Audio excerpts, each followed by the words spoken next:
il n'aura pas le lachatz de la parnassa, et pas non plus quelqu'un qui le pousse, qui lui dit va étudier. Un endroit qui est neutre. C'est quoi cet endroit neutre?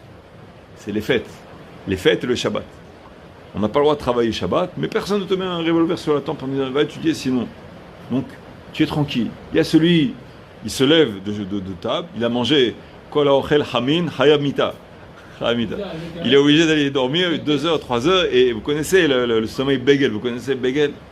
Le sommeil de Begel, c'est la montre, l'aiguille de la montre qui fait tout le tour comme ça. Alors le Shabbat il passe comme ça, il fait la sieste, après la tfila à 10h, 11h, il mange, ensuite il va dormir jusqu'à 2-3 heures. 3 heures il y a mincha, il va mincha, il court. Après il lave 2-3 verres à la maison pour aider sa femme, ensuite il rentre, vite. Après la tfila, tac, il est sorti Shabbat.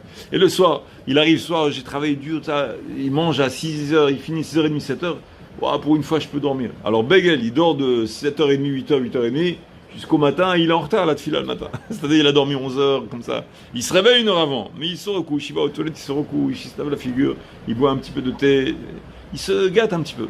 Et comment il a étudié? Entre Mincha, Ravi, tout ça, et à le Rav, il a donné 5-10 minutes. Ah, voilà, j'ai étudié. Tu comprends? Alors là, si c'est dans ce cas-là, Chadi Shalom, parce que c'est pas assez, il a un budget de 25 heures de temps de libre. Alors ok, il y a sommeil, il y a les repas, mais 10 minutes d'études dans 25 heures, c'est peu. À ce moment-là, celui-là, il est à lui, Chazvi Shalom. Il n'est pas à Kashbou. Mais celui qui, comment dirais-je, le vendredi soir, il se dit attends, vendredi soir, maintenant c'est l'hiver. À quelle heure on finit de manger à tout casser? 6h30, après le kidouche. 6h30. Et demain, je dois me lever à 7h. Combien je peux dormir? 6h, 7h à nos âges, 6h, 6h30, ça suffit. Alors il va se dormir quoi? Minuit, c'est bien. L'heure du crime n'est pas encore arrivée. Donc de 6h30, 7h jusqu'à minuit, ça fait 8h, 9h, 10h, 11h30, ça fait 5 heures. Alors, ok, il boit un café, gâteau avec la femme et les enfants. Allez, 1 heure ou 2. Il lui reste quand même 3 heures, 2 heures. Après, pour se préparer à se coucher, il va encore être avec ses enfants, sa femme. Mais il a au moins 1 heure ou 2, oui ou non? Alors il sort, il va au Beth Midrash, ou alors à la maison il s'assoit, s'il doit garder un enfant ou quoi. Il essaie d'allonger quelques temps d'études. À ce moment-là, chez une barre, tu vois. Il avait 3-4 heures de libre, qu'est-ce qu'il a fait? Tout de suite, il ouvre l'étude.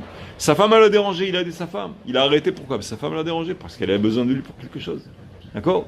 Mais sinon, tu enlèves le dérangement de sa femme, tu enlèves garder le petit-fils et la petite-fille, tu enlèves qu'il doit aller dormir aux toilettes ou je sais pas quoi.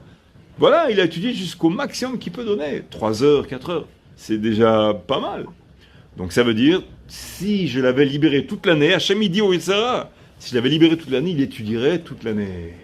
Et donc dans ce principe-là, dans ce sens-là, si on extrapole,